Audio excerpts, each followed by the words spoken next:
And welcome back to Hannity. President Obama claims to be a constitutional scholar, but he has a long history of circumventing the law of the land. And late last week, we were given yet another example to help prove our point. A federal court ruled that President Obama violated the Constitution by making 3 recess appointments to the National Labor Relations Board. But the White House, they're fighting back. And they're calling the ruling by the U.S. Court of Appeals in D.C., quote, unprecedented. It's actually just the opposite. And this is just yet another to add to the growing list that we have been highlighting right here on this very program about how far Obama is willing to stretch the Constitution and his presidential powers. Now, we saw this in Libya, where the president did not get congressional approval to launch air assaults. We saw this when he decided to issue an executive order stopping the deportation of thousands of illegal immigrants. We saw this when he jammed through Obamacare. We saw this when the Justice Department refused to uphold the Defense of Marriage Act. And we saw it when the administration weakened welfare requirements and pushed through his controversial contraception mandate. And unfortunately, I don't think the most recent example that we have been given is going to be the last. Joining me now in studio with reaction, Texas Congressman Louie Gohmert and Tennessee Congresswoman Marsha Blackburn. How are you guys? Good to see you. Good to see you, Sean. I don't think he respects the Constitution, and he keeps pushing it to a breaking point. Fair statement? I think you're exactly right. And what we can't continue to see in Congress is that he circumvents us. I think the American people are tired of this president not respecting the Constitution and trying to go around Congress and trying to do executive orders and try to have special commissions to decide problems, all things that we in Congress should be doing. Aren't there supposed to be co-equal branches of government, separation of powers?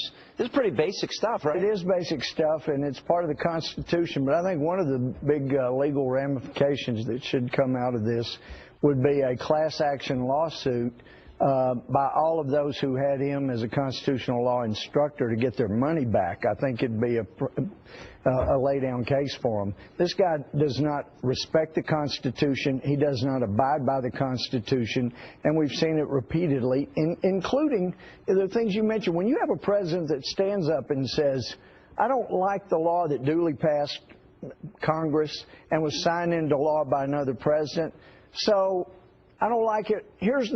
And he pronounces new law as he speaks. That's not a president that does that. Well, and obviously this court said that. So this was a real big loss for him. You can't make a recess appointment when the Senate's not in recess. Right. Exactly. Yeah. And now what my hope is that you're going to see the Labor Relations Board have to be called null and void.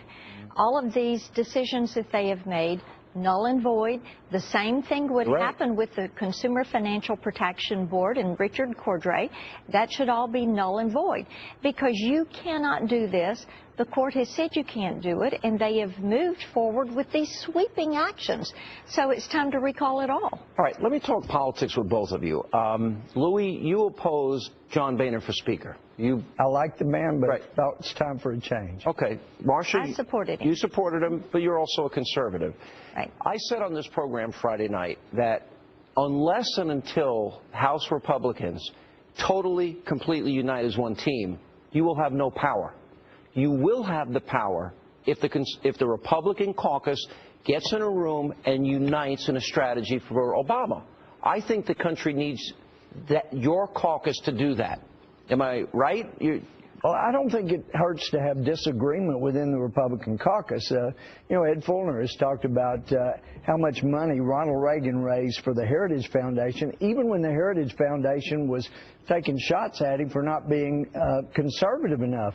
And Ed says, President Reagan says, look, I need you on my right fussing at me, so when I negotiate with Tip O'Neill, I'm not saying to give up your principles, but if the Republicans in the House are not united on, and I would argue on conservative principles, Obama's going to win, and that the only way you have power if you're together. Is that? I think that you're right there. Yeah. One issue with the American people is the out-of-control spending. No. And, we took our actions with the no budget, no pay. And this weekend, when I was in California with some of my colleagues' constituents, people were excited that we laid down the law and pointed out, they realized for the first time the Senate hadn't done their job. And, Sean, they want to see us hold the Senate accountable. They want to see us push forward united to cut back the spending and put us on the road to fiscal health. We're getting ready ready to Let me do a ask, budget, and it's a tall order. have you ever gotten in a room and has anyone ever said we need to get together or else we have no power against Obama? It's been said over and over. When the Speaker brings yet another bill that gives away our leverage and has not cut spending, then that's all we hear. I love football, my favorite sport, but I get tired of the football metaphors.